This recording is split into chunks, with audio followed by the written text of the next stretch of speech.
El mazo de madera del juez golpeó el estrado 3 veces. El sonido retumbó, desproporcionadamente alto en la solemne quietud del juzgado, y pareció hacer añicos los últimos vestigios de esperanza que le quedaban a Iria. Cada golpe era como un clavo que sellaba el ataúd de su vida pasada. De repente, el frío de la sala pareció calarle hasta los huesos, y un escalofrío recorrió su cuerpo, a pesar de que vestía un costoso traje de seda. Pero no era el frío lo que la hacía temblar, sino las palabras gélidas que el anciano juez de gafas acababa de pronunciar.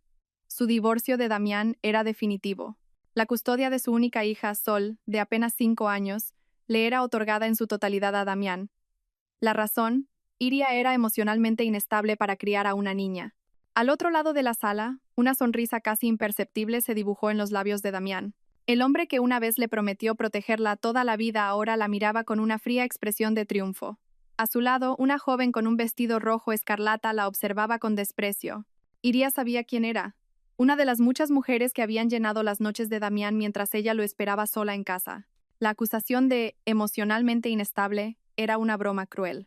Habían usado sus propias lágrimas y su rabia, su reacción natural al descubrir las pruebas de las infidelidades de Damián, como un arma en su contra. El costoso abogado de Damián la había pintado hábilmente como una mujer irracional e histérica, mientras que Damián era el marido paciente y víctima. Y el tribunal se lo había creído todo. A Iria se le encogió el corazón. Miró hacia los bancos del público, donde Sol estaba sentada con una niñera contratada por Damián. Los ojitos puros e inocentes de la niña la miraban, confundidos. Iria intentó sonreír, la sonrisa más forzada y dolorosa que jamás había esbozado, pero solo consiguió que le temblaran los labios. Cuando la sesión terminó, Damián pasó a su lado sin siquiera mirarla. Solo susurró: «Se acabó, Iria. No montes una escena». ¿Una escena? Como si el derrumbe de su vida fuera una simple molestia para él. 2 guardias de seguridad se le acercaron, corteses pero firmes. El abogado de Damián le entregó un sobremanila que contenía una copia de la sentencia y una carta que le ordenaba abandonar el domicilio familiar esa misma tarde. La casa, los coches, las cuentas bancarias conjuntas, todos sus activos fueron congelados y transferidos a nombre de Damián, según un acuerdo prenupcial que ella, en su ingenuidad, había firmado sin leer la letra pequeña. Damián lo había planeado todo desde hacía mucho tiempo. El viaje de vuelta a casa fue una pesadilla. «No es mi casa», se corrigió mentalmente. Solo estaba de prestado en el coche del abogado para recoger sus efectos personales. La imponente mansión, que una vez fue su castillo, ahora se sentía como un monumento a su fracaso. Los miembros del servicio doméstico, que antes la saludaban con respeto, ahora evitaban su mirada y bajaban la cabeza. Le dieron 30 minutos. Con el corazón encogido, subió la escalera de mármol hacia su dormitorio. Abrió el enorme vestidor, lleno de vestidos de diseñador y bolsos de lujo, objetos que Damián le había comprado para que luciera perfecta en sus eventos sociales. Ahora le parecían disfraces de payaso. Cogió solo una maleta mediana y metió en ella algunas prendas sencillas, un viejo álbum de fotos y un dibujo de un conejito hecho por Sol. Cuando bajó, Sol corrió hacia ella. «Mami, ¿a dónde vas? ¿Por qué llevas una maleta?», preguntó la pequeña, con la voz teñida de ansiedad. Iria se arrodilló y abrazó con todas sus fuerzas aquel cuerpecito, inhalando por última vez el aroma a champú de bebé de su pelo. Las lágrimas que había contenido finalmente brotaron. «Mamá tiene que irse un tiempo, mi amor». Solo un ratito, susurró con la voz rota. No podía decirle la verdad. ¿Cómo explicarle a una niña tan pequeña que las estaban separando, que su padre se la había arrebatado? Damián apareció en el umbral, con expresión impaciente. «Se acabó el tiempo», dijo, sin rastro de emoción. Hizo un gesto a la niñera para que se llevara a Sol. La niña empezó a llorar, aferrándose a la blusa de su madre. «No, quiero estar con mami», gritó Sol. El corazón de Iria se partió en 1000 pedazos. Los guardias tuvieron que soltar las manitas de la niña de su ropa. Iria solo pudo quedarse allí, paralizada, viendo cómo se llevaban a su hija mientras gritaba su nombre una y otra vez. La puerta del coche de alta gama se cerró, llevándose consigo la única razón de su vida. Iria se derrumbó en el frío suelo de mármol. Sus sollozos resonaron en el vestíbulo de la casa, que ahora se sentía inmensa y desoladoramente vacía. Sin dinero, sin familia en la gran ciudad de Madrid, sin un lugar a donde ir, solo un pensamiento acudió a su mente, el único lugar al que no había vuelto en más de una década. Su pueblo natal, la vieja casa que le había dejado su difunta madre, Elvira Pérez. Con el poco efectivo que le quedaba en el bolso, compró el billete más barato para el autobús nocturno. La concurrida y ruidosa estación sur de autobuses parecía otro universo comparado con su vida tranquila y lujosa. Se sentó en un asiento duro y algo rasgado, abrazando su maleta. El sucio cristal de la ventanilla le devolvía el reflejo de su rostro, pálido e hinchado. Durante el viaje, su mente se llenó de recuerdos. Recordó cuando conoció a Damián, un joven y ambicioso empresario lleno de carisma. Ella cayó rendida a sus encantos y a sus dulces promesas de una vida maravillosa. Por él, abandonó voluntariamente su incipiente carrera para convertirse en la esposa y ama de casa que él quería. Pensó que era un sacrificio por amor.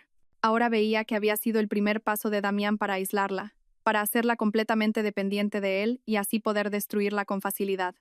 Recordó el consejo que su madre le dio hacía mucho tiempo. Iria, nunca dependas completamente de nadie, ni siquiera de tu marido. Sé siempre una mujer independiente. Un consejo que, cegada por el amor, había ignorado. El autobús avanzaba en la oscuridad de la noche. La vibración del motor y los ronquidos de otros pasajeros se convirtieron en la banda sonora de su desesperación. Cerró los ojos, pero la imagen del rostro lloroso de Sol no dejaba de aparecer. El dolor era tan agudo, tan real, que le costaba respirar.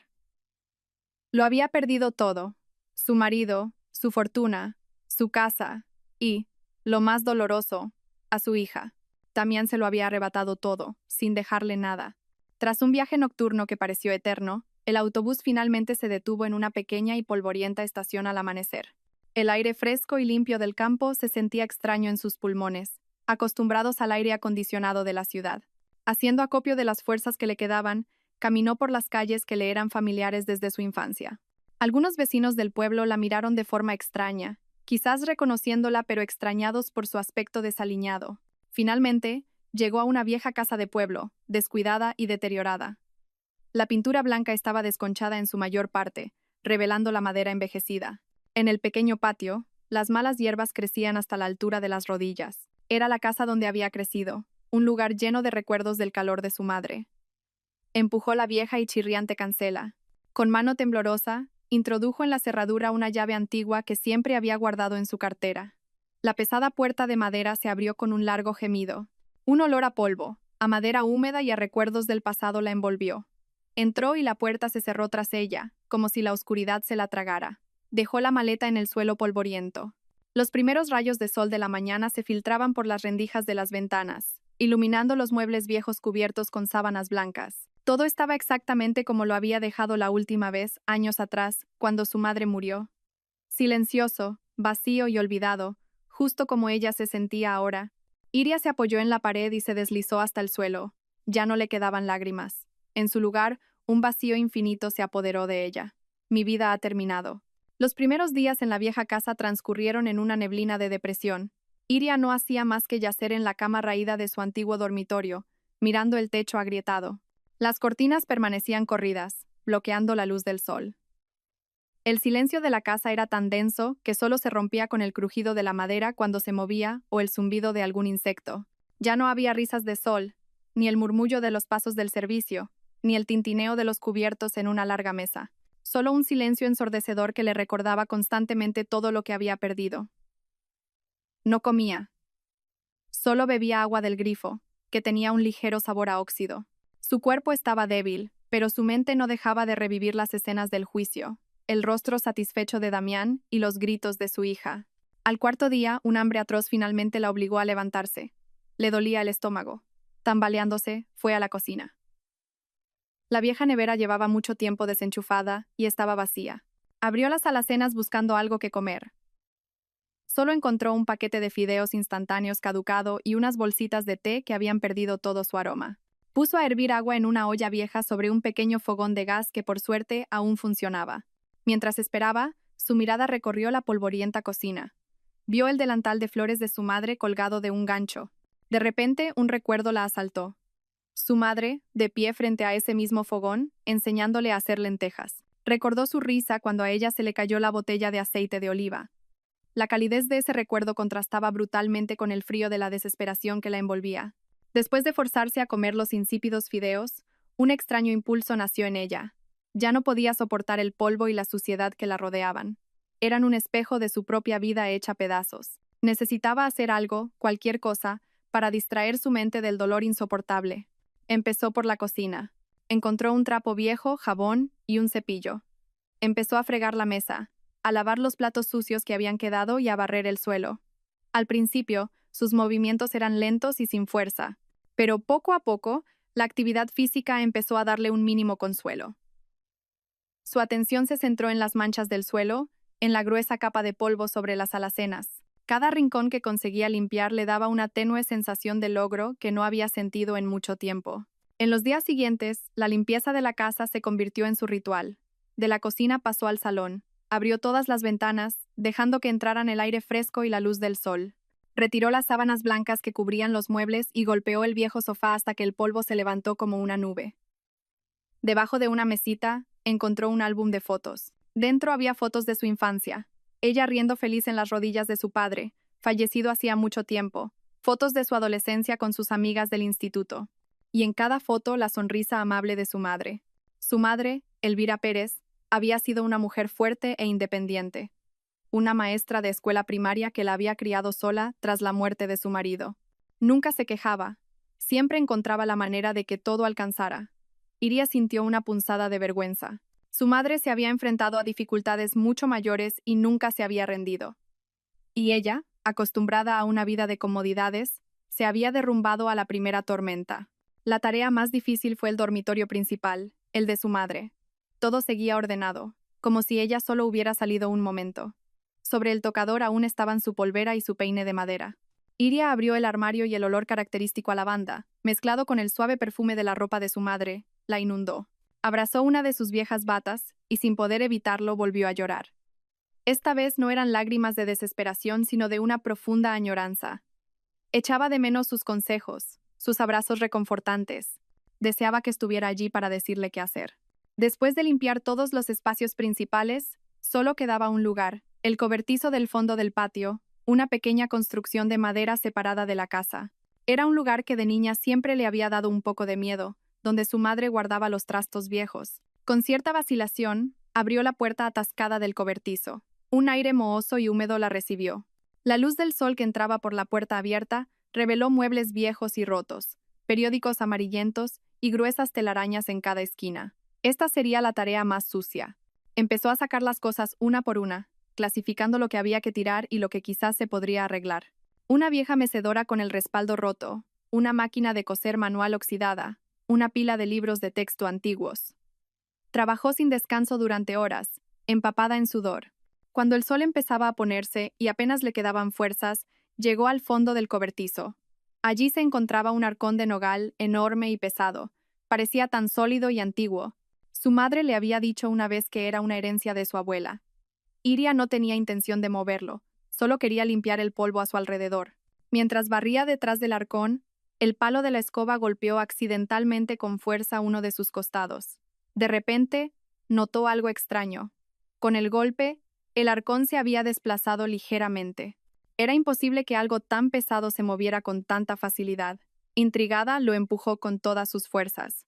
Era increíblemente pesado, pero cedió, y detrás, vio algo que la dejó helada. Una sección de la pared de madera detrás del arcón era de un color ligeramente más nuevo que las tablas circundantes. No había grietas visibles, pero la diferencia de color era innegable. Su corazón empezó a latir con fuerza. Golpeó esa sección con los nudillos. Sonaba diferente. El resto de la pared tenía un sonido macizo, pero esta parte sonaba ligeramente hueca por dentro. El cansancio desapareció, reemplazado por una curiosidad extrema. ¿Qué es esto? ¿Qué escondía mamá detrás de la pared? Buscó alguna rendija o un tirador, pero no había nada. La tabla estaba perfectamente encajada. Volvió a la casa y buscó en la vieja caja de herramientas de su padre. Encontró un pequeño formón oxidado. De vuelta en el cobertizo, conteniendo la respiración, introdujo la punta del formón en la junta de la tabla de color diferente. Con un poco de fuerza, consiguió abrir una pequeña brecha. Siguió haciendo palanca con cuidado hasta que la tabla finalmente cedió y se soltó. Detrás del panel de madera no había un espacio vacío, como esperaba. Sus ojos se abrieron como platos. Empotrada en la pared de hormigón que había detrás, había una puerta cuadrada de acero gris, una caja fuerte.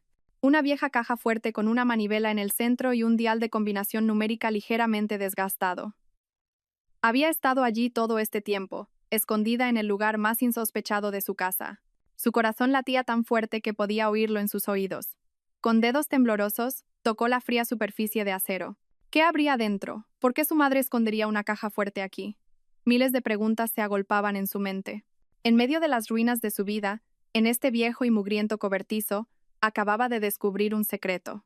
Un secreto que podría cambiarlo todo. Iria miró la caja fuerte de acero empotrada en la pared, como si se enfrentara a un artefacto místico del destino. Su corazón seguía martilleando, un tambor que rompía el silencio del húmedo cobertizo. Durante varios minutos permaneció inmóvil, tratando de asimilar lo que veía. Una caja fuerte, escondida en la humilde casa de su madre, en un cobertizo lleno de trastos. No tenía sentido. Su madre había sido una maestra de escuela primaria que vivía con lo justo. ¿Qué podría haber guardado en algo tan seguro? ¿Joyas heredadas? ¿Escrituras de terrenos? ¿O simplemente una caja vacía dejada por su abuelo, una reliquia sin contenido? La esperanza y la duda luchaban en su interior. La esperanza de que dentro hubiera algo que pudiera ayudarla, una respuesta a su desesperada situación. La duda de que solo encontraría otra decepción, una más que añadir a la montaña de tristeza que ya la aplastaba. Dejando a un lado la duda, decidió que tenía que abrirla. Se arrodilló en el suelo sucio y limpió el polvo del dial de combinación, numerado del 0 al 50, y de la manivela. Requería 3 números. Su primer pensamiento fue probar la combinación más obvia, la fecha de nacimiento de su madre, Elvira Pérez. Con dedos temblorosos, giró el dial a la derecha hasta el día, luego a la izquierda pasando una vez por el número hasta el mes, y finalmente a la derecha directamente hasta los 2 últimos dígitos del año, tiró de la manivela. No pasó nada. La puerta permaneció sellada. Lo intentó de nuevo, en un orden diferente. Aún nada. La frustración comenzó a apoderarse de ella. ¿Qué otra combinación podría ser? Probó con la fecha de nacimiento de su difunto padre. Fracaso. El aniversario de bodas de sus padres. Fracaso. El año en que se construyó la casa. Fracaso. Incluso probó con las fechas de las muertes de sus abuelos. Se sentía macabro, pero se le estaban acabando las ideas. Cada fallo era como una pequeña burla. La puerta de acero parecía reírse de sus inútiles esfuerzos. El sudor mezclado con el polvo comenzó a correr por sus sienes. Se sentó apoyada en la pared, mirando fijamente la caja fuerte. Quizás no estaba destinada a abrirla. Quizás era mejor dejar algunos secretos enterrados. El sol comenzó a ponerse. La luz que entraba por la puerta del cobertizo era ahora de un tono anaranjado. Llevaba horas allí. Volvía a sentir hambre, pero la ignoró. El deseo de abrir la caja fuerte era mucho más fuerte. Cerró los ojos e intentó pensar como su madre. Elvira era una mujer práctica, pero también sentimental. ¿Qué combinación sería lo suficientemente importante para que ella la recordara, pero no tan obvia para los demás? De repente, un recuerdo la asaltó. Su 17º cumpleaños. Su madre le había regalado un sencillo collar con un colgante en forma de corazón. Cuando Iria le dio las gracias, su madre la abrazó y le susurró al oído. Guárdalo bien, hija. Eres mi mayor tesoro, Iria. La joya más preciada que tengo. Esas palabras, tan sinceras y llenas de amor, resonaron en ella de tal manera que pudo sentir la emoción de nuevo en ese mismo instante. Mi mayor tesoro. Un pensamiento descabellado, un susurro desde lo más profundo de su mente, se le ocurrió. ¿Y sí? Era improbable, demasiado simple, pero no le quedaban más opciones que probar. Aferrándose a ese último hilo de esperanza, se arrodilló de nuevo frente a la caja fuerte. Sus manos ya no temblaban, una extraña calma la había invadido. Respiró hondo. Con un movimiento decidido, giró el dial a la derecha hasta su propio día de nacimiento, luego a la izquierda pasando una vez por el número hasta su mes, y finalmente, de nuevo a la derecha, hasta los 2 últimos dígitos de su año de nacimiento. Hizo una pausa. Sentía que el corazón se le iba a salir del pecho. Lentamente, tiró de la manivela. Se oyó un clic, pequeño pero increíblemente nítido, como el chasquido de un hueso. Y luego, una serie de ruidos mecánicos desde el interior de la puerta de acero. A Iria se le cortó la respiración. Tiró de la manivela con más fuerza. Con un largo chirrido de protesta, como algo que no se ha abierto en mucho tiempo, la pesada puerta de la caja fuerte se movió unos centímetros. Iria ahogó un grito. Ha funcionado, está abierta. Usando ambas manos, tiró hasta que la puerta se abrió por completo. Un olor a aire viciado, atrapado durante años, salió del interior. La caja fuerte no era muy grande, pero su contenido estaba impecablemente organizado. Sus ojos se abrieron de par en par, tratando de comprender lo que veía a la tenue luz del atardecer. En la parte superior había varias pilas de objetos cuadrados envueltos en un paño de terciopelo oscuro. Intrigada, cogió uno. El paquete pesaba en su mano. Con cuidado, deshizo el nudo. Cuando el paño se abrió, un cálido brillo dorado se reflejó en sus ojos. Era un lingote de oro puro. Cogió otro paquete. El contenido era el mismo. Había 5 lingotes del tamaño de una pastilla de jabón, cada uno sólido y pesado. Iría los colocó en el suelo. Su mente estaba en blanco por la conmoción. Debajo del oro, había varias carpetas de documentos cuidadosamente atadas. Cogió la primera. En la portada ponía certificados de acciones. La abrió y vio papeles de valores con los logotipos de grandes empresas del IBEX 35 que a menudo veía en las noticias económicas, todos a nombre de Elvira Pérez. Su madre, una maestra, poseía acciones de grandes corporaciones. ¿Cómo era posible? La siguiente carpeta era más gruesa y estaba encuadernada en cuero. La abrió y encontró una pila de documentos legales con sellos y firmas. Su corazón latió aún más rápido cuando vio 2 nombres repetidos una y otra vez en los contratos: Elvira Pérez y Damián Rojas. Contratos de préstamo de capital, acuerdos de reparto de beneficios y otros documentos que no entendía del todo.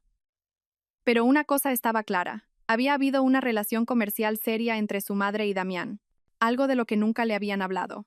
Y en el fondo de la caja fuerte yacía el objeto que más le llamó la atención: un diario con una vieja tapa de cuero marrón. Un libro que conocía muy bien. Era el diario de su madre. A menudo la había visto escribir en él por las noches, pero su madre siempre le decía que solo eran recetas de cocina y apuntes de gastos diarios. Con manos temblorosas, Iria cogió el libro. Sentía como si sostuviera una parte del alma más secreta de su madre. Se sentó en el sucio suelo del cobertizo, rodeada de lingotes de oro y documentos vitales, y abrió la primera página del diario. La caligrafía pulcra e inclinada de su madre llenaba la hoja. La página no tenía fecha, como si estuviera escrita intencionadamente para ser leída en cualquier momento. Mi querida Illa Iria, si estás leyendo esto, significa que mi mayor temor se ha hecho realidad. Significa que el hombre con el que te casaste, Damián, ha mostrado su verdadera cara y te ha hecho daño. He rezado cada noche para que este día nunca llegara, para haberme equivocado con él y para que pudiera ser feliz para siempre. Pero existe algo llamado instinto de madre, y el mío nunca estuvo tranquilo con él. Te escribo esto para darte fuerza y para darte la verdad. Todo lo que hay en esta caja fuerte es mío, tu verdadero legado. Este oro son los ahorros de mi padre, tu abuelo, que guardé. Las acciones son el resultado de años de inversiones secretas que hice. Pero lo más importante son los documentos en esa carpeta de cuero. Son la prueba.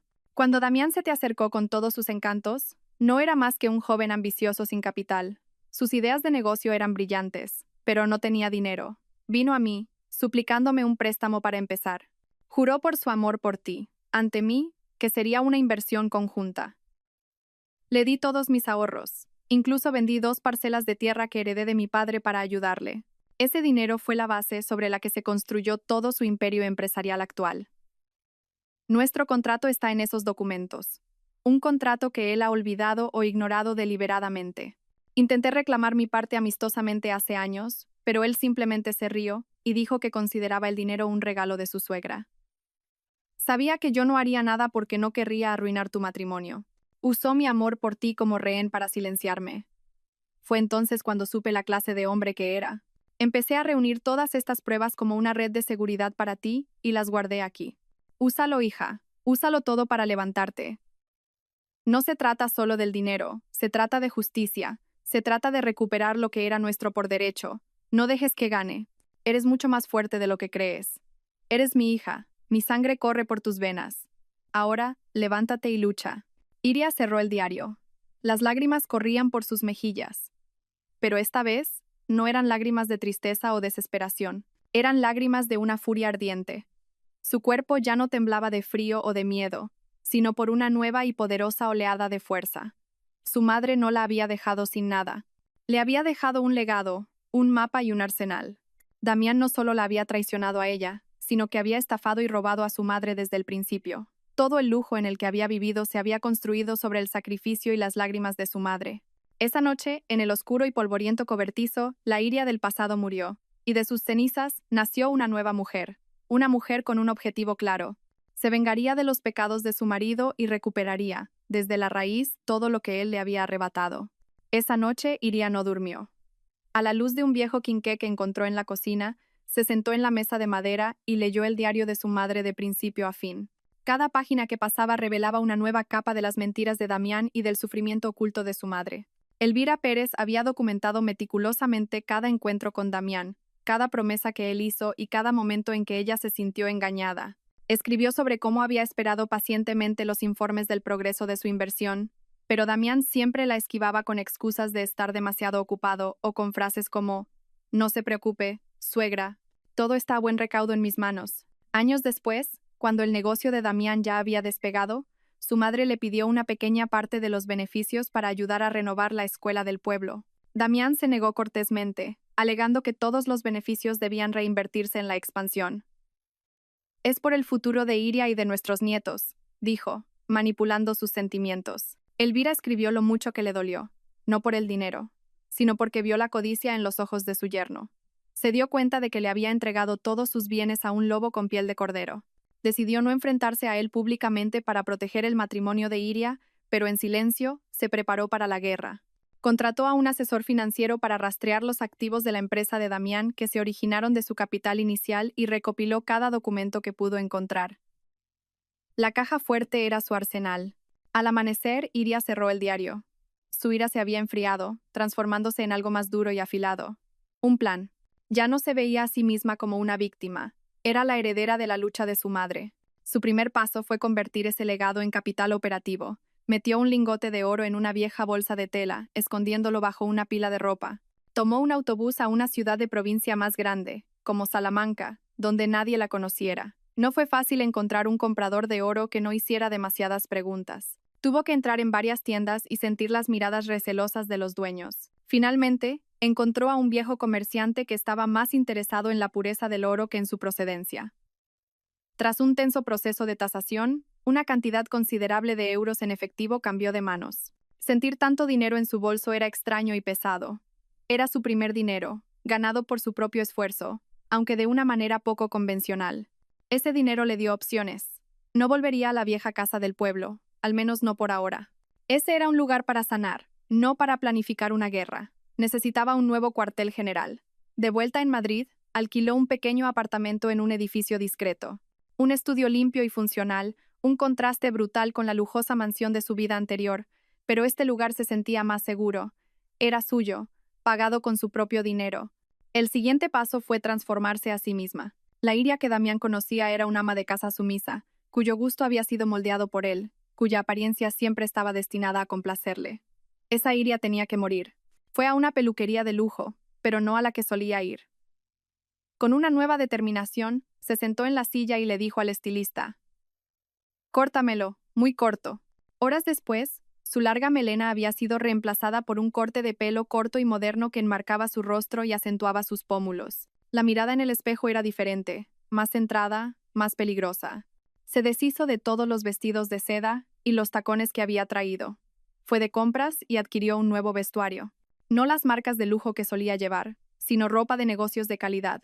Camisas blancas bien cortadas, pantalones de tela con una caída perfecta, varias chaquetas de corte decidido y un par de zapatos de cuero de tacón bajo, prácticos pero elegantes. Cuando se miró en el espejo del probador con su nuevo traje, apenas se reconoció.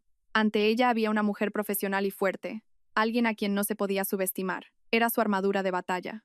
Ahora venía la parte más importante: encontrar a los soldados adecuados. Necesitaba un abogado, pero no un abogado de divorcios cualquiera. Necesitaba un experto en derecho financiero y mercantil, un tiburón que no temiera enfrentarse a un magnate como Damián. En el diario de su madre había un nombre rodeado con un círculo: Bufete Vargas, asociados, y al lado una pequeña nota: famosos por su agresividad en disputas empresariales. Nunca han perdido un caso. Iria concertó una cita. Fue a las oficinas del bufete, situadas en un rascacielos del distrito financiero. El interior, una mezcla de cristal, acero y madera oscura, irradiaba poder. La condujeron a una gran sala de reuniones con una vista impresionante de la ciudad. Unos minutos después, entró un hombre de unos 40 y tantos años, con un traje impecablemente cortado y una mirada aguda y analítica. Era Lorenzo Vargas, el socio fundador. Vargas la examinó con una expresión educada pero ligeramente condescendiente, probablemente pensando que era otra esposa rica y despechada con un problema de divorcio. «Buenos días, señora. Mi asistente me dijo que su caso era urgente. ¿En qué puedo ayudarla?», preguntó, con voz tranquila y controlada. Iria no perdió el tiempo. Abrió su nuevo maletín y colocó una gruesa carpeta sobre la reluciente mesa de caoba. No he venido por un reparto de bienes, señor Vargas. He venido para hablar de un caso de fraude y apropiación indebida de activos que se ha prolongado durante más de 15 años, dijo Iría, su voz firme y sin el menor temblor. Lorenzo Vargas enarcó una ceja, ligeramente sorprendido por el tono de Iria. Abrió la carpeta. Dentro, Iria lo había organizado todo a la perfección. Copias de los contratos de préstamo de capital entre Elvira Pérez y Damián, pruebas de las transferencias bancarias de las cuentas de su madre a las de Damián en el pasado, copias de los certificados de acciones y un resumen del diario de su madre. Durante casi una hora, Vargas leyó cada documento en completo silencio. Su expresión cambió gradualmente de escepticismo a concentración y luego a un intenso interés. Se detenía de vez en cuando para releer una cifra o una cláusula del contrato. Iria esperó pacientemente, dejando que las pruebas hablaran por sí mismas. Finalmente, Vargas cerró la carpeta y se recostó en su silla. Miró a Iria con otros ojos, una mezcla de respeto y la emoción de un depredador que acaba de encontrar una gran presa. Juntó las yemas de los dedos frente a su rostro. Increíble, murmuró, más para sí mismo que para ella. Luego la miró directamente a los ojos. Señora, su exmarido construyó todo su negocio sobre esta base, ¿no es así? Así es, respondió Iria. Y luego me lo quitó todo, incluida mi hija, con falsas acusaciones. Vargas esbozó una leve sonrisa, una que no llegó a sus ojos. El divorcio y la custodia son problemas menores. Podemos ocuparnos de eso más tarde. Pero esto, dijo, golpeando la carpeta sobre la mesa, esto es una bomba nuclear. Se levantó y caminó hacia la ventana, contemplando los rascacielos circundantes. Uno de ellos era la sede del Imperio de Damián. Basándonos en estos documentos, el capital inicial proporcionado por su madre y el acuerdo de reparto de beneficios que nunca se cumplió. Si calculamos los intereses compuestos y el crecimiento de la valoración de la empresa durante todo este tiempo. Técnicamente, usted y su difunta madre son las accionistas mayoritarias de todo su conglomerado empresarial. Vargas se volvió hacia Iria, con los ojos brillantes de fervor. Esto no es una simple demanda de reparto de bienes, señora. Esto es un caso de fraude masivo. Con esto, no solo podemos recuperar lo que es suyo, sino que podemos destruir todo su imperio. La sala de reuniones del bufete de Lorenzo Vargas parecía el centro de mando de una operación militar.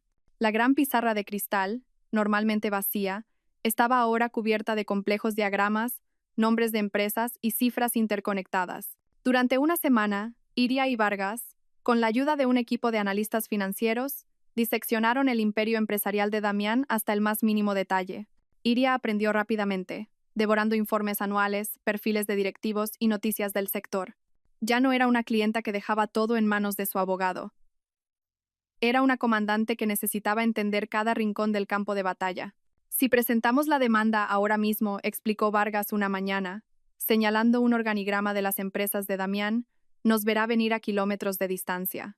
Empezará a mover activos al extranjero, a destruir registros clave y, en el peor de los casos, lanzará una campaña de desprestigio contra usted en la prensa antes de que el juicio siquiera comience. Nos veremos envueltos en una batalla legal de años con un resultado incierto. Iria asintió. Entendía la lógica.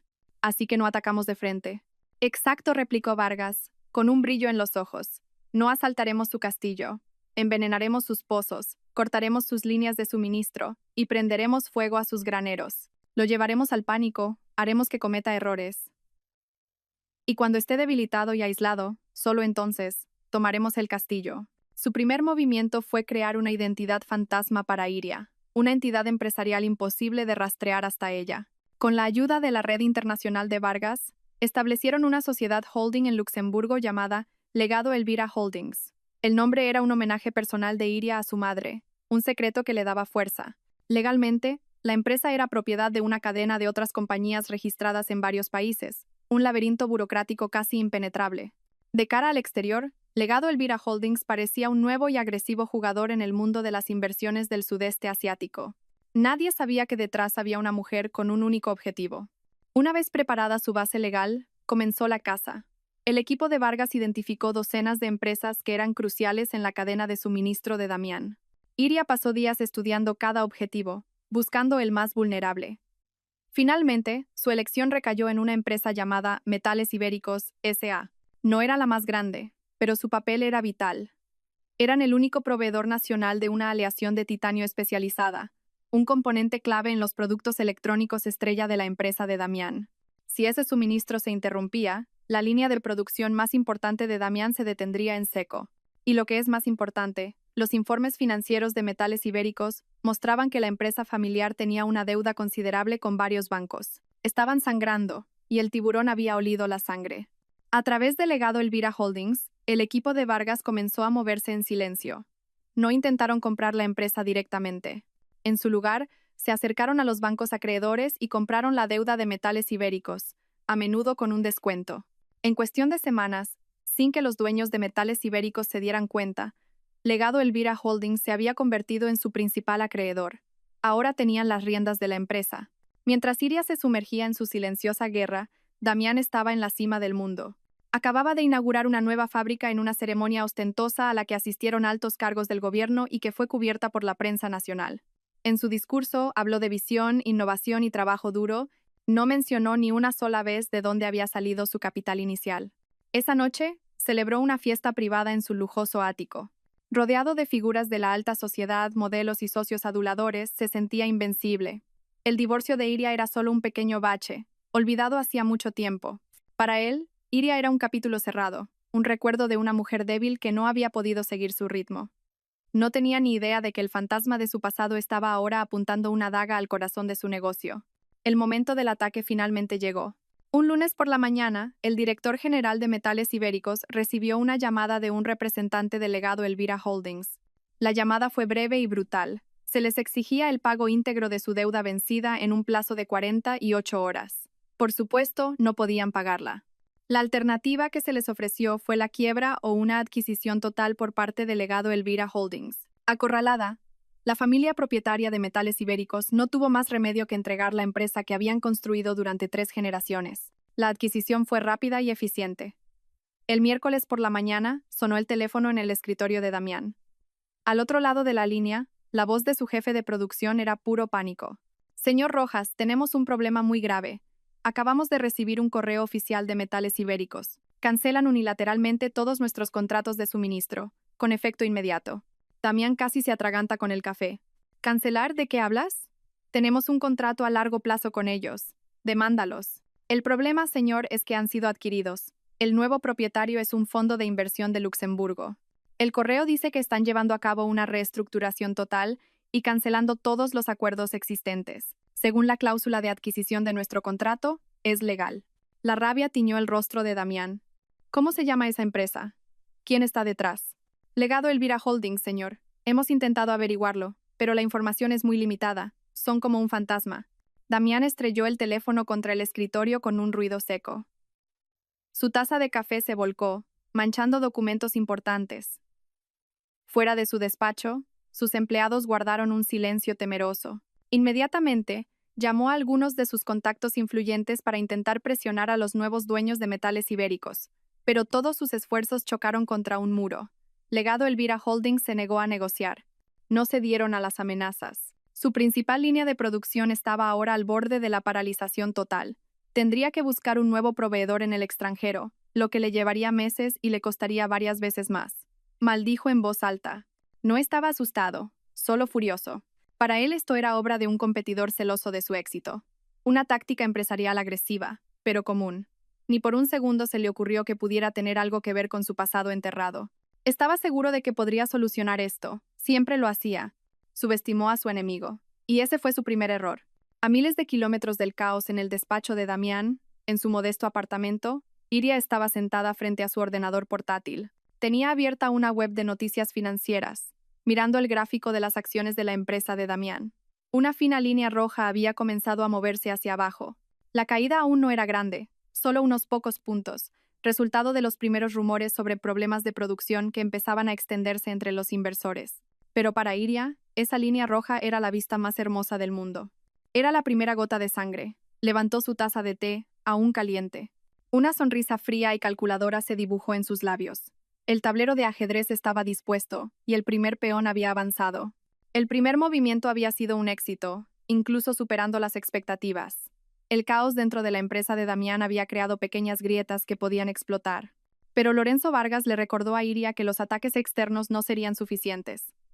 Solo habían arañado la superficie, aún no habían llegado a los órganos vitales. Damián era demasiado astuto como para ser derribado solo por un problema en la cadena de suministro. Seguramente tendría secretos financieros, acuerdos ocultos o activos ilícitos cuidadosamente escondidos de los libros oficiales. Para encontrar todo eso, necesitaban a alguien de dentro, o al menos, a alguien que hubiera estado en su círculo más íntimo. Necesitamos ojos y oídos que sepan dónde Damián ha enterrado los cadáveres, dijo Vargas en una de sus reuniones. Alguien en quien confió en el pasado y a quien luego desechó. Esa noche, Iria volvió a abrir el diario de su madre. Esta vez no para buscar fuerza, sino un nombre. Pasó las páginas que relataban los primeros años del negocio de Damián. Su madre a menudo escribía sobre las personas que trabajaban para su yerno. La mayoría de los nombres eran pasajeros, pero uno llamó su atención, mencionado varias veces con un tono de respeto. En una entrada su madre escribió: «Hoy conocí al director financiero de Damián, un tal Julián Herrero. Parece un hombre honesto y recto. Se le veía incómodo mientras me explicaba los informes financieros. Sus ojos parecían querer decir algo, pero su boca permanecía cerrada. Siento que es la única buena persona en la oficina de Damián». En otra página, meses después, su madre escribió con tristeza: «Malas noticias. Damián ha despedido al señor Herrero. La razón que dio fue bajo rendimiento. No me lo creo. Estoy segura de que el señor Herrero descubrió algo podrido, y Damián se deshizo de él antes de que pudiera hablar». Esa era la pista. Iria pidió inmediatamente a Vargas que movilizara a su equipo para encontrar el paradero de Julián Herrero. No fue fácil. Era como si el hombre se hubiera desvanecido después de ser despedido por Damián. Su nombre no aparecía en ninguna base de datos de empresas. Parecía que Damián no solo lo había despedido, sino que también lo había puesto en una lista negra en el sector para que nadie volviera a contratarlo. Después de casi 2 semanas de búsqueda intensiva, utilizando redes de contactos e investigadores privados, finalmente lo encontraron. Julián Herrero vivía en un pequeño pueblo costero del norte, en Asturias, muy lejos del glamour del mundo corporativo. Llevaba un pequeño servicio de contabilidad para las tiendas del barrio y las empresas pesqueras locales. Estaba vivo, pero su carrera estaba muerta. Iria decidió ir a verlo sola. Esto era algo personal. Vargas estuvo de acuerdo, pero le dio una pequeña grabadora y un contacto de emergencia, por si acaso. Iria viajó al pequeño pueblo. Encontró la dirección de Julián Herrero en un modesto local comercial con un letrero que decía: «Asesoría Fiscal Julián Herrero». La oficina era minúscula, con un solo escritorio, 2 sillas y un viejo archivador. Un hombre de unos 50 y tantos años, con el pelo canoso y unas gruesas gafas, estaba sentado detrás del escritorio, con la cabeza gacha, revisando una pila de facturas. «Disculpe, ¿el señor Herrero?», dijo Iria suavemente. El hombre levantó la vista. Sus ojos cansados la miraron con confusión. «Sí, soy yo. ¿En qué puedo ayudarla?» «Me llamo Iria. Soy la hija de la difunta Elvira Pérez», dijo ella. Al oír ese nombre, la expresión de Julián Herrero cambió al instante. La mano con la que sostenía un bolígrafo se tensó. Dejó lentamente el bolígrafo. Su mirada se llenó de cautela y frialdad. «No me suena ese nombre», respondió bruscamente, su voz seca. «Estoy segura de que sí. Usted trabajó para mi exmarido, Damián Rojas. Eso fue hace más de 10 años. El pasado es el pasado», dijo, empezando a ordenar los papeles de su escritorio, una clara señal de que quería terminar la conversación. «Lo siento, señora, pero estoy ocupado». «Damián se divorció de mí», dijo Iria, su tono aún tranquilo. «Se quedó con todos nuestros bienes y con mi hija». Julián Herrero se detuvo. La miró y por un instante, Iria creyó ver un atisbo de compasión en sus ojos, pero el muro defensivo volvió a levantarse. «Lo lamento, pero eso no es asunto mío. No quiero tener nada que ver con ese hombre nunca más. Ya me arruinó la vida una vez. Con eso es suficiente». En su voz había miedo, un miedo que había fermentado durante años. Iria sabía que ofrecerle dinero solo lo insultaría. Tenía que tocar una fibra más profunda. «No he venido a ofrecerle dinero, señor Herrero. He venido a ofrecerle lo que estoy segura de que a usted también le arrebataron: justicia». Sacó una carpeta de su bolso. No eran documentos legales, sino fotocopias de varias páginas del diario de su madre. Las deslizó sobre el escritorio. «Mi madre escribió sobre usted. Dijo que era un hombre honesto». Dudando, Julián Herrero cogió los papeles.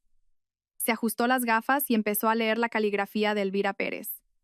Mientras leía, su mandíbula se tensó. Leyó cómo Elvira había admirado su integridad y cómo estaba convencida de que Damián lo había incriminado. El orgullo profesional, enterrado durante mucho tiempo, fue tocado.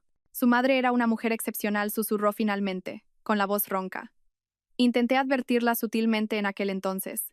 Sabía que Damián estaba manipulando los informes de inversión para ella, pero no tenía pruebas sólidas, y tenía miedo. Ahora yo tengo las pruebas, dijo Iria. Sacó una copia del contrato inicial entre su madre y Damián. Los ojos de Julián Herrero se abrieron de par en par al ver el documento. Era la pieza que faltaba, la pieza del rompecabezas que él nunca había podido encontrar. Él construyó todo con el dinero de mi madre, y cuando ya no le servimos, nos desechó a las dos, continuó Iria.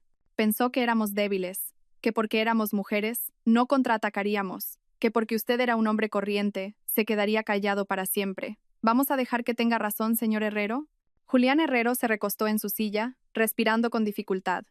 Un violento conflicto interno se reflejaba en su rostro. Su miedo a Damián se enfrentaba a su ira reprimida durante mucho tiempo y a su respeto por Elvira Pérez. Iria esperó en silencio, dándole espacio. Después de un largo silencio, Julián Herrero finalmente la miró. El miedo en sus ojos había desaparecido, reemplazado por una brasa fría y ardiente. ¿Cuál es su plan?, preguntó. Iria supo que lo había conseguido. Durante la siguiente hora, le explicó todo. Legado Elvira Holdings, el primer ataque a metales ibéricos y el objetivo final de exponer todos los delitos de Damián. Julián Herrero escuchó atentamente. Cuando Iria terminó, asintió lentamente. Su plan es bueno, pero solo está atacando las ramas. La raíz está mucho más podrida. Abrió un cajón cerrado con llave de su escritorio y sacó un pequeño objeto envuelto en plástico. Era una memoria USB. Cuando Damián me despidió, comenzó a relatar Julián. Su voz ahora firme, acababa de obligarme a implementar un nuevo sistema de contabilidad digital en toda la empresa. Un sistema sofisticado, según él, para ocultar mejor sus transacciones. Era tan arrogante e ignorante en tecnología que no se dio cuenta de una cosa. Deslizó el USB sobre el escritorio hacia Iria. Yo construí ese sistema, y le dejé una puerta trasera, un acceso secreto que solo yo conozco. Damián nunca fue lo suficientemente inteligente como para encontrarla, ni lo suficientemente humilde como para borrarla. Julián Herrero miró a Iria, sus ojos ardiendo con una intensidad sorprendente. Todo lo que necesitamos para reducirlo a cenizas está aquí. Cada transacción ilícita, cada desvío de fondos a sus cuentas personales, cada evasión de impuestos que ha cometido en los últimos 10 años. Todo está aquí dentro. Su base de operaciones se trasladó del apartamento de Iria a una oficina alquilada y aséptica en uno de los edificios de oficinas menos glamurosos de Madrid. La sala no era lujosa como el despacho de Vargas, pero estaba repleta de tecnología. Varias pantallas grandes cubrían las paredes, mostrando datos del mercado de valores, tráfico de servidores y diagramas complejos que solo Julián Herrero entendía. Era su sala de guerra, un centro neurálgico oculto en el corazón de la ciudad. La dinámica entre los tres se había formado a la perfección. Lorenzo Vargas era el gran estratega, diseñando las complejas maniobras legales y corporativas. Julián Herrero era el táctico, el especialista en infiltración que se movía por el mundo digital, desenterrando los secretos más oscuros de Damián. Iria.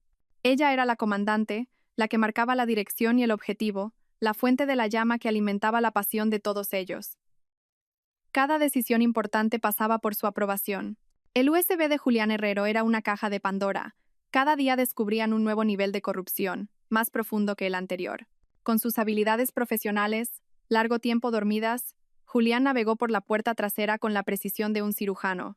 Les mostró a Iria y a Vargas cómo Damián había creado un ecosistema de empresas fantasma en varios paraísos fiscales. Estas empresas, con nombres inocuos como Comercio Oceánico o Consultores Cima, no eran más que direcciones de apartados postales, pero millones de euros fluían a través de ellas. Encontraron pruebas irrefutables de esquemas de facturación falsa. Las empresas fantasma de Damián facturaban a la empresa principal por servicios de consultoría inexistentes o licencias de software fantasma.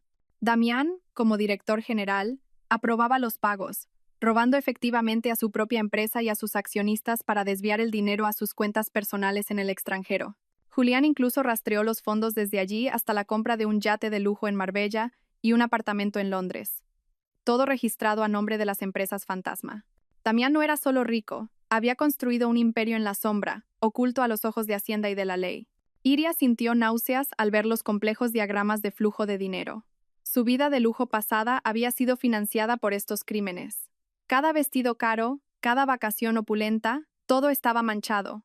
Pero las náuseas pronto se convirtieron en una determinación de acero. Todo esto era munición. Con este nuevo arsenal de pruebas, lanzaron su segundo ataque. Esta vez, El objetivo era inducir la paranoia y erosionar la reputación de Damián desde dentro. Vargas preparó un paquete de información anónimo e impecable. No revelaba todos los crímenes de Damián, solo un incidente específico, una transacción sospechosa con Comercio Oceánico. El paquete no se envió a la prensa ni a la policía. Vargas lo envió en secreto solo a 2 miembros del Consejo de Administración de la empresa de Damián, personas que sabía que eran íntegras y no estaban completamente bajo el control de Damián. El mensaje era breve. Su empresa está siendo saqueada desde dentro. Verifiquen las transacciones con esta entidad. Al mismo tiempo, Legado Elvira Holdings comenzó a moverse en el mercado de valores. Empezaron a vender en corto las acciones de la empresa de Damián, apostando a que su precio bajaría, y utilizaron la red de Vargas para plantar historias negativas en varios blogs financieros de menor tamaño, artículos que cuestionaban la valoración inflada de la empresa y la falta de transparencia en sus informes financieros. Estas pequeñas historias comenzaron a extenderse como un virus, siendo citadas por medios de comunicación más grandes. El efecto de este ataque de 2 frentes fue exactamente el que esperaban. Damián empezó a sentir que el suelo temblaba bajo sus pies. En la siguiente reunión del consejo, los 2 directores que recibieron el paquete anónimo comenzaron a hacer preguntas incisivas sobre comercio oceánico. Damián, que no estaba preparado, se puso a la defensiva y se enfadó, acusándolos de deslealtad y de intentar sabotear la empresa. Su actitud arrogante solo hizo que los demás directores sospecharan. La semilla de la duda estaba plantada. Fuera de la sala de juntas se enfrentaba a otro problema. Las acciones de su empresa seguían cayendo sin razón aparente. Los analistas del mercado empezaron a emitir recomendaciones de venta. Reprendió a su director financiero, acusándolo de incompetencia. En un ataque de ira y paranoia, despidió al director financiero, un hombre leal que había estado con él durante años. Esa decisión impulsiva envió una señal de pánico al mercado, haciendo que las acciones se desplomaran aún más. Damián era ahora como un capitán quemando sus propios botes salvavidas en medio de una tormenta. Estaba rodeado de enemigos, pero no podía ver sus rostros. Empezó a sospechar de todos a su alrededor: sus socios comerciales, sus altos ejecutivos, incluso su nueva amante. Mientras Damián estaba ocupado tratando de apagar los fuegos en su imperio en llamas, Vargas e Iria lanzaron el ataque más personal y doloroso. Vargas presentó formalmente una solicitud ante el juzgado de familia para reevaluar la decisión de la custodia de Sol. La base era la aparición de nuevas pruebas y un nuevo testigo que ponían en duda el carácter y la estabilidad de Damián, precisamente el pilar sobre el que se había basado su victoria en el primer juicio. El nuevo testigo era, por supuesto, Julián Herrero. En su declaración jurada, adjunta a la solicitud, Julián no reveló el gran escándalo financiero. Esa munición se guardaba para la batalla final. En cambio, testificó sobre el verdadero carácter de Damián. Relató cómo Damián mentía habitualmente a sus socios e incluso a su suegra. Detalló varios incidentes en los que Damián había tenido arrebatos de ira incontrolables por asuntos triviales. También testificó que Damián manipulaba deliberadamente a sus subordinados para que realizaran actos poco éticos, demostrando un patrón crónico de comportamiento manipulador. Su testimonio pintaba el retrato de un hombre muy diferente al padre tranquilo y responsable que se había presentado en el juicio anterior. La citación judicial llegó al escritorio de Damián una tarde gris. Acababa de terminar una tensa reunión con inversores nerviosos. Cuando rasgó el sobre y leyó el contenido, su rostro palideció. El nombre de Julián Herrero estaba allí, escrito en negro sobre blanco.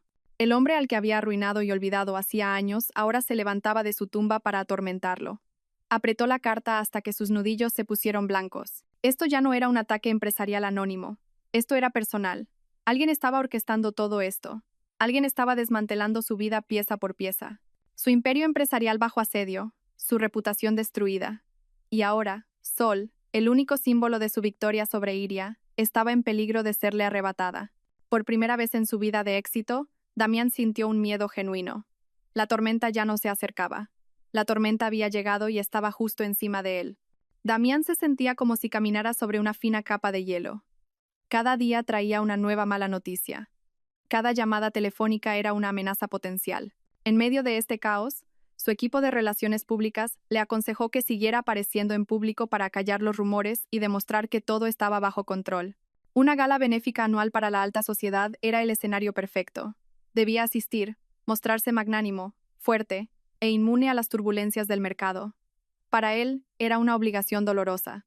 Para Iria, el evento era una oportunidad, el escenario que había preparado para el siguiente acto de su obra. A través del legado Elvira Holdings, se había convertido en una de las principales donantes del evento, lo que le dio acceso a una mesa VIP en primera fila. Su entrada no la había comprado con dinero, sino con el nuevo poder que había construido en silencio. Esa noche, Iria se preparó con una calma ceremonial. Ya no necesitaba vestidos ostentosos para sentirse segura. Eligió un sobrio vestido de noche de color azul marino oscuro. El corte era elegante y discreto. Su pelo corto estaba perfectamente peinado. Llevaba un maquillaje mínimo, lo justo para acentuar sus ojos, ahora afilados y calculadores. Cuando se miró en el espejo, ya no vio ni rastro de la mujer frágil que lloraba en el suelo de mármol de su casa. Allí estaba la arquitecta de la venganza, la reina en su propio tablero de ajedrez, lista para enfrentarse al rey contrario. El salón de baile del hotel de 5 estrellas brillaba bajo las luces de los candelabros de cristal. Una mezcla de perfumes caros y el olor a comida gourmet flotaba en el aire. La élite de la ciudad estaba reunida, intercambiando sonrisas falsas y saludos vacíos. Iria entró en la sala con una serenidad que llamó la atención. Algunas personas la miraron, tratando de reconocer ese rostro familiar pero extrañamente nuevo. Lorenzo Vargas, que la acompañaba, había hecho un excelente trabajo extendiendo el rumor de que Iria era la representante de un nuevo inversor extranjero que buscaba oportunidades en el país. Ya no era la exmujer de Damián Rojas, era una nueva y misteriosa jugadora. Damián estaba al otro lado de la sala, con una copa de champán en la mano. Su rostro, detrás de una sonrisa forzada, parecía cansado. Estaba hablando con un viejo banquero, tratando de convencerlo de que la situación de su empresa era estable. Fue entonces cuando sus ojos recorrieron distraídamente la entrada. Vio a una mujer con un vestido azul marino oscuro, de pie con una postura elegante y segura. Había algo familiar en ella. Entrecerró los ojos, tratando de recordarla. Su corazón dio un vuelco. No podía ser. ¿Iria? La copa en su mano se detuvo a medio camino de sus labios. Su mundo pareció ralentizarse. Era ella, sin duda, pero al mismo tiempo, no era la Iria que él conocía. La Iria que él recordaba era una mujer sumisa cuyos ojos siempre brillaban con admiración por él, una mujer que se habría marchitado sin su presencia. Esta mujer era diferente. Sus ojos ya no adoraban. Lo miraban directamente con una agudeza penetrante. Su aura emanaba poder, no necesidad. Damián sintió un escalofrío recorrerle la espalda. ¿Qué hacía esa mujer aquí, en su mundo? Iria vio la conmoción en el rostro de Damián. Dejó que el momento se asentara. No fue directamente hacia él. En su lugar caminó con gracia y saludó a algunas figuras empresariales que Vargas le presentó. Sonrió levemente, asintió, estrechó manos. Les estaba demostrando a Damián y a todos los demás que pertenecía a ese lugar. Dejó que Damián siguiera mirándola, que la confusión y la ansiedad se filtraran en su mente. Después de lo que a Damián le pareció una eternidad, Iria finalmente se movió hacia él. Caminó a un ritmo pausado. La multitud parecía abrirse a su paso. Damián solo pudo quedarse quieto, como un ciervo paralizado por los faros de un coche. Damián dijo Iria cuando llegó frente a él. Su voz era tranquila, plana, sin ninguna emoción legible. Una noche preciosa, ¿verdad? Damián tardó un momento en encontrar su voz. Iria, ¿qué haces aquí?, preguntó, su voz ligeramente ronca. Iria esbozó una leve sonrisa. Disfrutando de la velada. Es un evento magnífico. He oído que has donado una suma considerable, dijo. Sus ojos fijos en los de Damián. Debe haber sido difícil desprenderse de tanto dinero, especialmente cuando las cosas no van bien en la empresa. Fue el primer golpe, lanzado con una precisión helada. El rostro de Damián se endureció. Trató de recuperar la arrogancia que le quedaba. Mi negocio va perfectamente. No digas tonterías. ¿De dónde has sacado el dinero para entrar en un sitio como este? ¿Te sorprendería lo que una puede encontrar cuando empieza a buscar en los lugares adecuados?, respondió Iria, su tono enigmático. Luego se inclinó un poco más cerca, como si fuera a compartir un secreto. Pero es una lástima. Tus acciones siguen cayendo, tu consejo de administración está nervioso, y un proveedor clave ha desaparecido de repente. ¡Qué mala suerte! Cada palabra era un pequeño martillo golpeando la armadura de Damián. Se dio cuenta de que esta mujer conocía los detalles de sus problemas. Esto no era una coincidencia. Quizás, continuó Iria, su voz ahora más baja, casi un susurro. No deberías haber construido un palacio sobre tierra robada, Damián.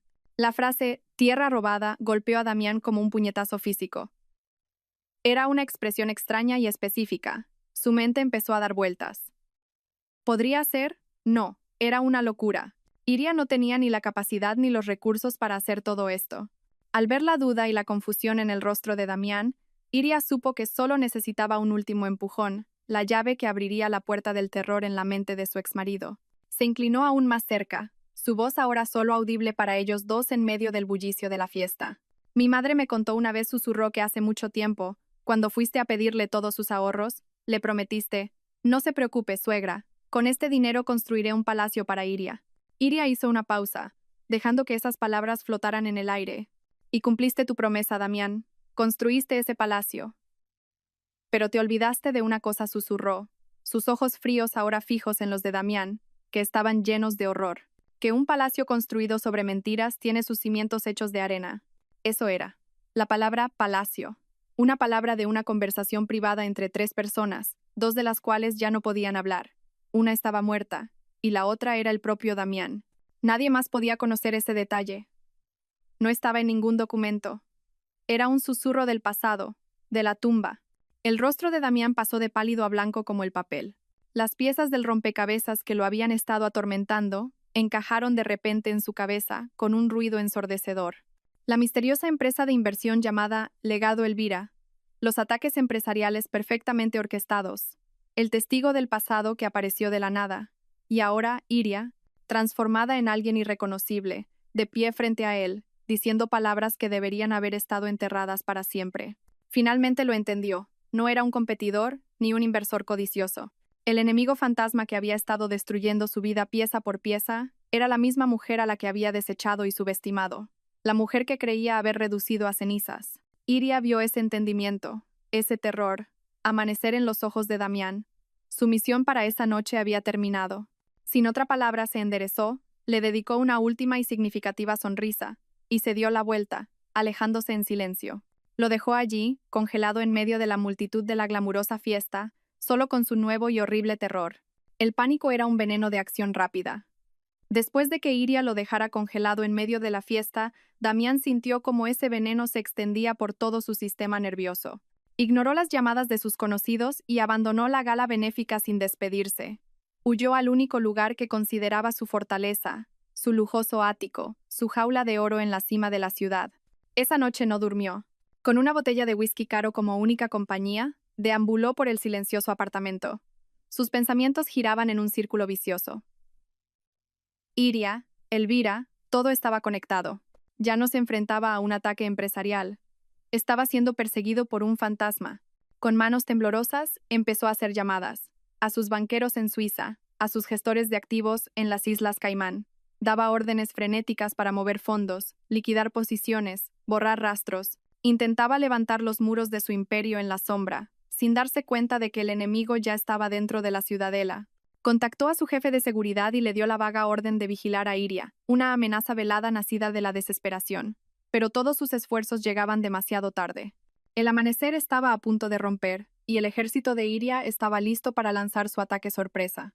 A la mañana siguiente se desató el infierno.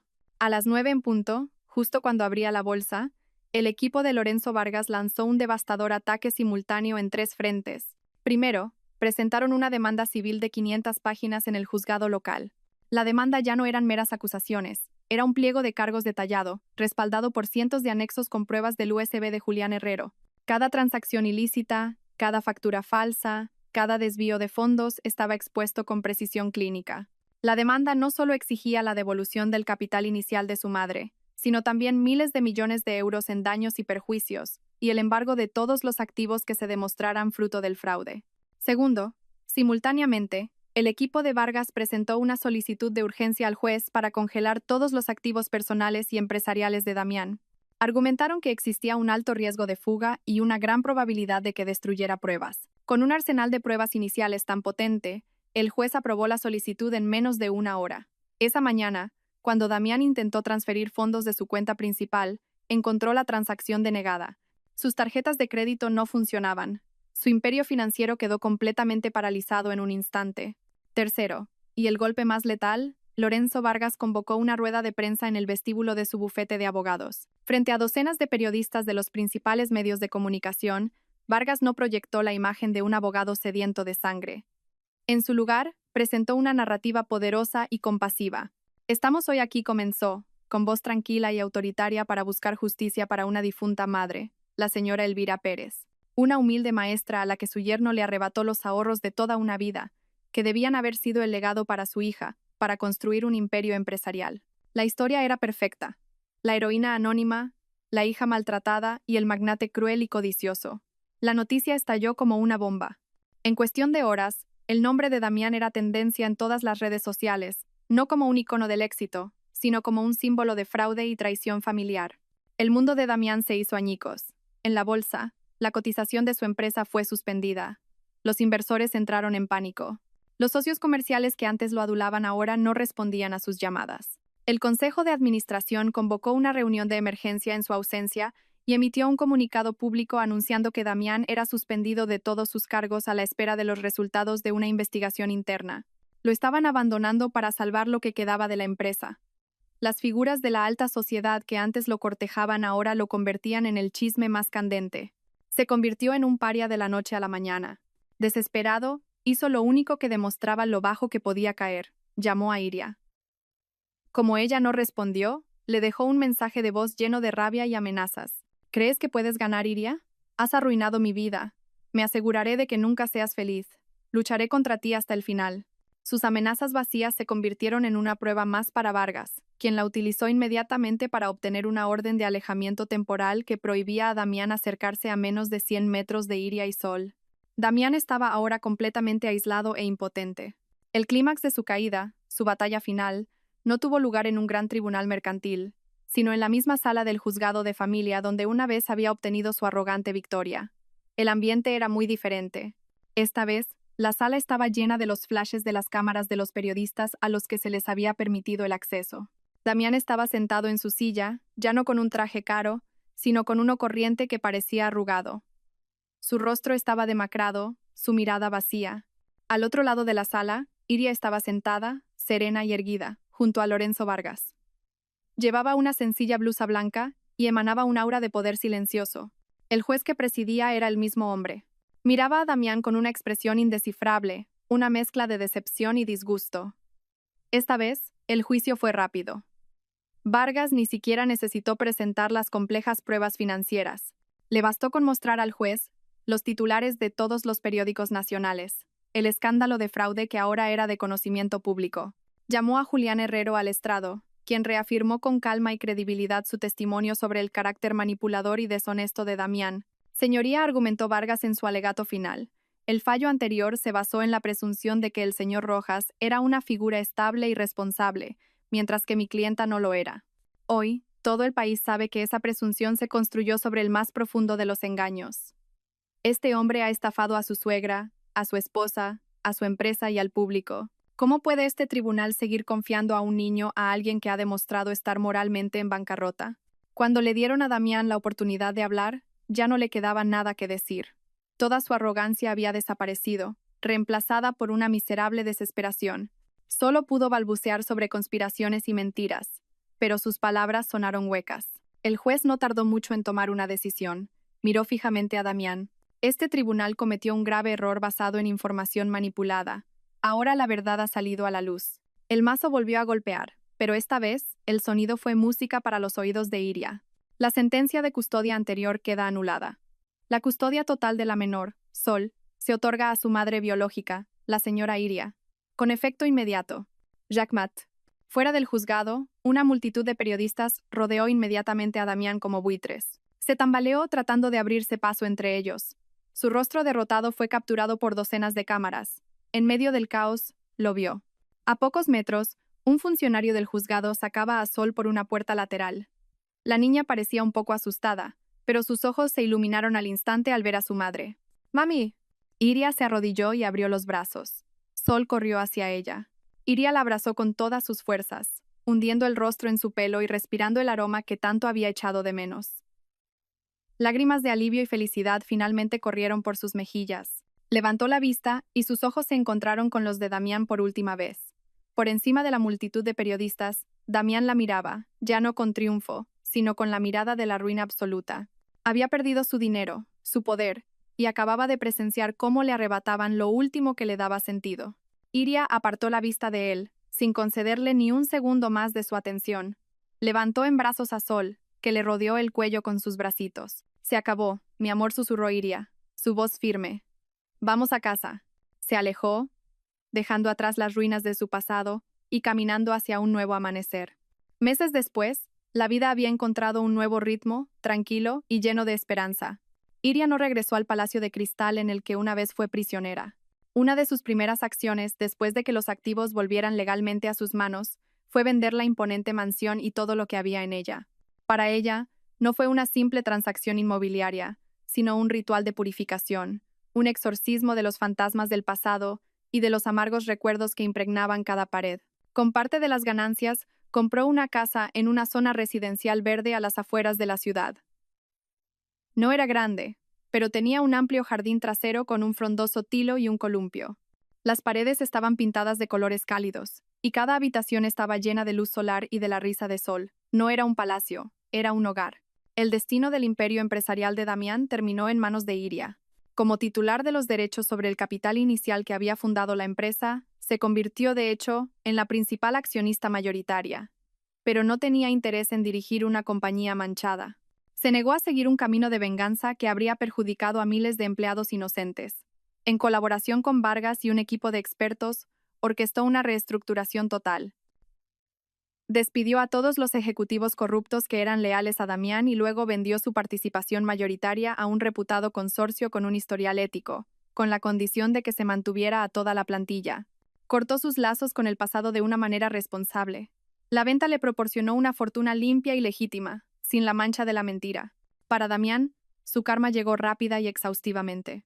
Después de que la demanda civil de Iria sacara a la luz todos sus delitos, la fiscalía intervino. Las pruebas recopiladas por Iria y Julián Herrero eran demasiado abrumadoras para ser ignoradas. Damián fue acusado de múltiples cargos penales, desde fraude y malversación hasta evasión de impuestos. En un juicio breve, fue declarado culpable. Iria vio la noticia en la televisión. El hombre que había sido tan arrogante con sus trajes de miles de euros ahora estaba en el banquillo de los acusados con un chaleco de preso. Mientras escuchaba la sentencia a 15 años de prisión, se dio cuenta de que lo había perdido todo: su fortuna, su libertad y su familia. Su arrepentimiento, si es que existió, llegó demasiado tarde. Con el pasado resuelto, Iria centró toda su energía en construir el futuro. El mayor legado de su madre no había sido el dinero o las acciones, sino la lección sobre la fuerza y la justicia. Para honrar esa lección, creó la Fundación Elvira Pérez. No era una fundación grande, pero su misión era muy clara: ofrecer asistencia legal gratuita y asesoramiento financiero a mujeres que se encontraban en situaciones como la suya, víctimas de violencia económica y abuso doméstico. El día de la inauguración de la modesta pero acogedora oficina de la Fundación, sus personas más cercanas se reunieron. Lorenzo Vargas, que se había convertido en su amigo, fue nombrado asesor legal del Consejo de la Fundación, y Julián Herrero aceptó con orgullo el puesto de director financiero. Su rostro ya no mostraba la amargura del pasado, sino una nueva pasión y un propósito. Su honor había sido completamente restaurado. En su breve discurso, Iria no habló de venganza, habló de esperanza. Esta fundación se crea en nombre de mi madre, dijo, su voz clara y fuerte. Ella fue quien me enseñó que incluso en la tierra más árida, con un poco de coraje, se puede cultivar un nuevo jardín. Su vida ahora estaba llena de pequeños momentos preciosos. Por las mañanas, llevaba a Sol al colegio. Durante el día, trabajaba en la fundación, ayudando a otras mujeres a encontrar su propia fuerza. Y por las tardes, jugaban en el jardín de su casa. Le enseñó a Sol a plantar girasoles, tal y como su madre le había enseñado a ella. La risa de su hija se convirtió en la música más hermosa de su mundo. El trauma de la separación se desvaneció lentamente en Sol, reemplazado por una sensación de seguridad y amor infinitos. Un atardecer, Iria estaba sentada en la terraza de su casa, con una taza de té caliente en las manos, observando a Sol jugar alegremente en el columpio. El sol poniente hacía brillar su pelo. Sobre su regazo descansaba el viejo diario de cuero de su madre. Ya no lo leía con ira o tristeza, sino con gratitud. El viaje que había recorrido había sido increíblemente duro y doloroso. Había caído a lo más bajo, lo había perdido todo y había tenido que luchar sola. Pero en el proceso, no solo había recuperado lo que era suyo, sino que había descubierto algo mucho más valioso, a sí misma. Había encontrado una fuerza que no sabía que poseía, una fortaleza heredada en su sangre. La fortuna que ahora tenía era solo una herramienta. Su verdadero legado era la capacidad de transformar la desesperación en esperanza, no solo para ella, sino también para los demás. Sonrió, una sonrisa genuina y pacífica. Un nuevo amanecer había llegado a su vida, no por el destino o la suerte, sino porque ella misma había luchado para apartar la oscuridad. Y la luz de ese amanecer se sentía increíblemente cálida y hermosa.